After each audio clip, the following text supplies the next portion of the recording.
देखो आज बेसिकली हम बात करने वाले हैं माइंडसेट के बारे में। तो सबसे पहले मैं बात करूंगा माइंडसेट की, उसके बाद लीड जनरेशन की। तो सबसे पहले बात करूंगा माइंडसेट के बारे में। तो देखो हमें माइंडसेट क्या रखना है, मैं किस तरह का माइंडसेट रखता हूँ और हमें मार्केटिंग किस माइंडसेट के साथ करनी चाहिए। ठीक है, सबसे पहली बात तो ये है, सबसे इम्पॉर्टेंट बात ये है। तो हम लोग कहता है क्या सोचते हैं, जैसे मैं जब स्टार्टिंग में आया था मार्केटिंग में, तो बस मैं ये सोचता था कि भाई कैसे ना कैसे करके मेरा इन्वेस्टमेंट का पैसा कवर हो जाए, बस मैं ये माइंडसेट से लेके चला था। और पता है मुझे ये पता लगा था, अच्छा इसमें होता क्या है, इसमें मुझे अच्छे से पता भी नहीं था इस बिज़नेस में होता क्या एक्चुअली। ये एफिलिएट मार्केटिंग है, मैं सोचता था ये नेटवर्क मार्केटिंग है, MLM है। मैं सोचता था कि अच्छा इसमें ना बंदों को ज्वाइन करना होता है, मैं ये सोचता था। तो एक तो अपने उस वाले दोस्त को करवा दूंगा, एक उस वाले दोस्त को करवा दूंगा, एक उस वाले दोस्त को करवा दूंगा, इन्वेस्टमेंट का तो पैसा मेरा कवर हो जाएगा। और अगर इन्वेस्टमेंट का पैसा मेरा कवर हो गया बस, फिर तो और मुझे चाहिए भी नहीं। मेरा तो बस माइंड सेट ये, तो मुझे और करना ही नहीं था, मुझे तो बस अपना इन्वेस्टमेंट का पैसा निकालना था, सिंपल सी बात थी। बट ये बहुत ज़्यादा रॉन्ग माइंडसेट है। हम ना लॉटरी माइंडसेट लेके चलते हैं। लॉटरी माइंडसेट बहुत बेकार माइंडसेट होता है कि बस मेरा पैसा कवर हो जाए। ये वाला माइंडसेट अगर हम रख के चलते हैं ना, तो हमारा कहीं फ़ायदा होता नहीं है। और मैं कहता हूँ हमारा जो इन्वेस्टमेंट का पैसा होता है वो भी कवर नहीं हो पाता। वो सब कुछ माइंडसेट का ही खेल है। ठीक है, तो हमें माइंडसेट कैसा रखना है कि पहले स्किल्स सीखूंगा, स्किल्स अगर मैं अच्छे से सीख लूँगा फिर मैं अर्न करूँगा। First learn then remove L. ठीक है, पहले लर्न करूँगा फिर अर्न करूँगा, ये वाला माइंडसेट होता है तो बहुत बढ़िया चीज़ है। मैं तो बहुत बढ़िया चीज़ मानता हूँ इस चीज़। तो लर्निंग देखो, एक सिंपल सा एग्जांपल इस चीज़ के लिए देता हूँ कि अगर तुम लोग जॉब भी करते हो तो उसके लिए पहले बहुत सारी लर्निंग करते हो। पहले तुम स्कूल में कितना सारा पढ़ते हो, 12th क्लास तक पढ़ते हो। ठीक है, करीब 15 साल हो जाते हैं, नर्सरी LKG UKG सब मिला के 15 साल हो जाते हैं। ठीक है, और प्लस साथ में तुम अपना ट्यूशन वगैरह भी जाते रहते हो 12th तक बराबर। और फिर तुम 1 साल की कोचिंग वगैरह करते हो, फिर यूनिवर्सिटीज़ या कॉलेज वगैरह में जाते हो। कॉलेज में जाके भी वहाँ भी 4-5 साल या फिर 6 साल जितनी भी लर्निंग करते हो, उसके बाद तुम्हें जाके जॉब मिलती है, इतना सब कुछ पढ़ने के बाद। और हम यहाँ पे ये सोचते हैं, हम यहाँ पे आके ये सोचते हैं कि यार मेरा 1 हफ्ते या 2 हफ्ते में लाखों की अर्निंग में पहुँच जाऊँ। देखो अर्निंग तो पॉसिबल है, पर छोटी अर्निंग नहीं, बड़ी अर्निंग भी पॉसिबल है। बट अगर तुम्हें आता हो तो भाई पैसा इतना है ना, हर एक फील्ड में बोल रहा हूँ, हर एक फील्ड में। ठेली लगाने के लिए ठेली लगाने की फील्ड में बहुत पैसा है। ठेली लगाने की फील्ड में बहुत पैसा है, बहुत पैसा। चाय बेच के बहुत पैसा कमा सकते हो, लेकिन उसमें एटलीस्ट तुम्हें एक्सपर्ट तो होना पड़ेगा ना। अगर तुम उसमें एक्सपर्ट हो तो मज़ा आ जाता है भाई, इतना पैसा आएगा तुम सोच भी नहीं सकते। बट एटलीस्ट उस फील्ड में एक्सपर्ट तो बनो भाई, उसके बारे में हर एक चीज़, चप्पा चप्पा, छोटी छोटी चीज़, हर एक चीज़ जान डालो। जितनी चीज़ है उसके अंदर वो सब कुछ सीख लो, सारा कुछ सीख लेंगे उसके बाद काम करेंगे।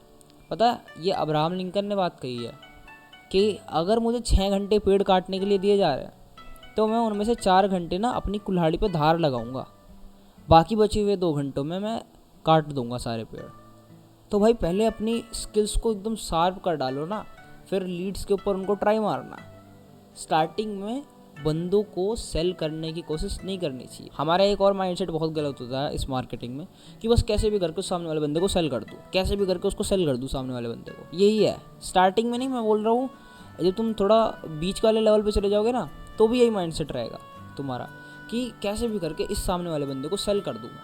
ठीक है, ये बहुत गलत माइंडसेट होता है। हर कोई तुम्हारा कस्टमर नहीं होता, everyone is not your customer. इसको तुम जब मैं यूट्यूब पर अपलोड करूँगा तो नोट्स बना लेना इसके। बट ये बात ध्यान रखना कि हर कोई तुम्हारा कस्टमर नहीं होता है। ठीक है, एक एग्जांपल दूंगा सिंपल से। तुम कहीं रास्ते में बाज़ार से जा रहे थे, ठीक है, तुम्हें एक शर्ट अच्छी लगी।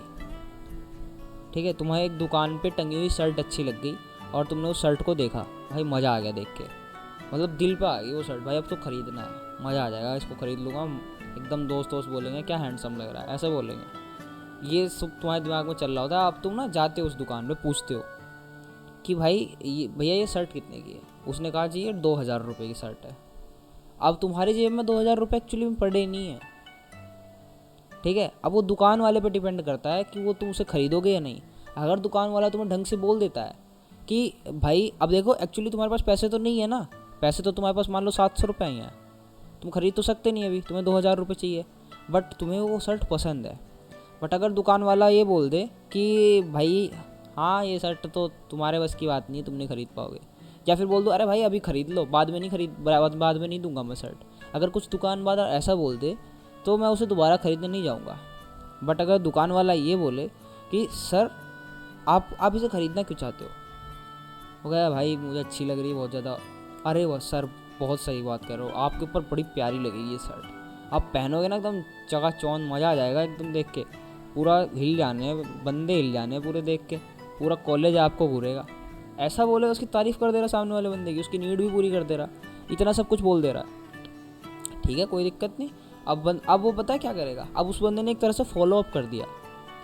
अब वो बंदा घर जाएगा, बाकी बचे हुए पैसे लेके आएगा और उस शर्ट को खरीदेगा, क्योंकि दुकान वाले के ऊपर सारी चीज़ें। तो बी लाइक द शॉपकीपर, दुकानदार जैसा बनो ना उसकी की तरह। बंदे को ज़बरदस्ती मत चिपकाओ, उसकी नीड के हिसाब से उसको दो ना। उसको चाहिए क्यों, तुम्हारा प्रोडक्ट चाहिए क्यों, तुम्हारा प्रोडक्ट सोचो, तुम्हारा प्रोडक्ट सॉल्व क्या करता है, प्रॉब्लम क्या सॉल्व करता है। तुम्हारा जो प्रोडक्ट है वो एक्चुअली कर क्या रहा है, किस चीज़ की प्रॉब्लम सॉल्व कर रहा है, मनी प्रॉब्लम सॉल्व कर रहा है, उसकी फाइनेंशियल प्रॉब्लम सॉल्व कर रहा है, उसे सेल्फ इंडिपेंडेंट बना रहा है, कुछ भी प्रॉब्लम हो सकती है उसकी, वो अगर उसके सॉल्व कर रहा है तो वो खरीदेगा, जैसे भी करे खरीदेगा। बट अगर नहीं कर रहा तो नहीं खरीदेगा। मैं एयरटेल सिम क्यों यूज़ करता हूँ, क्योंकि मुझे इंटरनेट चाहिए। मैं वाईफाई क्यों यूज़ कर रहा हूँ, मुझे फास्ट इंटरनेट चाहिए। अगर मुझे फास्ट इंटरनेट नहीं चाहिए तो मैं तो एयरटेल में भी खुश हूँ, और अगर मुझे इंटरनेट ही नहीं चाहिए तो मुझे तो कोई भी सिम नहीं चाहिए, मुझे फ़ोन ही नहीं चाहिए। बट मेरी नीड है फास्ट इंटरनेट की, दैट्स वाई मैं वाईफाई यूज़ कर रहा हूँ। तो एक नीड है इसलिए, तो वो नीड पहले सामने वाले की जानो। तो ये होता है माइंडसेट, कि हम ना हर बंदे को चिपकाने की जगह उसकी हेल्प करने का अपना माइंडसेट बनाएं, कि हमें ना चिपकाना नहीं है किसी को, माइंडसेट बनाना है। हमारा माइंडसेट अच्छा होगा तो सामने वाला बंदा अपने आप ही हमसे अट्रैक्ट हो जाएगा और हमसे अपने आप ही बिलिंग करवा लेगा। चिपको मत बनो। दूसरी चीज़ मतलब तीसरी चीज़ हो गई हमारे माइंडसेट के चैप्टर में ही, कि बिल्कुल चिपको नहीं बनना चाहिए।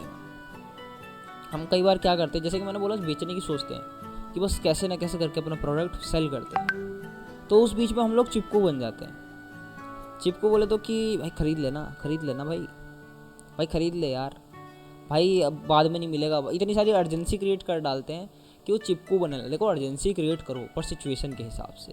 अर्जेंसी ठीक होती है, अर्जेंसी बहुत अच्छी होती है, बट अगर सिचुएशन अच्छी हो तो। अब हर टाइम तुम अगर उस बंदे को ये फील करवा दिया अगर तुमने कि तुम डेस्परेट हो, तुम उससे मतलब तुम्हें उसकी ज़रूरत है, तो बस वो बंदा, अब तुम उसके कंट्रोल में हो, वो बंदा तुम्हारे कंट्रोल में नहीं रहेगा, क्योंकि तुमने उसे ये फुल फील करवा दिया कि भाई मुझे तुम्हारी ज़रूरत है, तुम मुझे पैसे दोगे तो उससे जो कमीशन आ जाएगा ना मुझे उसकी ज़रूरत है।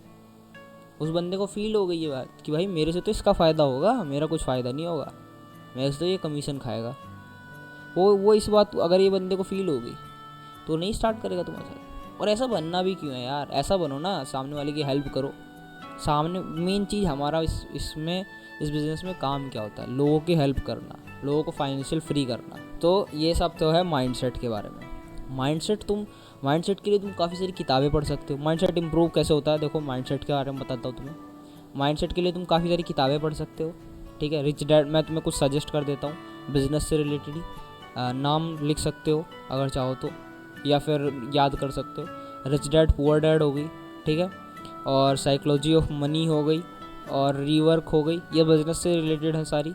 और तुम पढ़ सकते हो अच्छे माइंडसेट के लिए थिंक लाइक अ मॉन्क। ये 4 किताबें बिगनर्स के लिए बहुत सही है।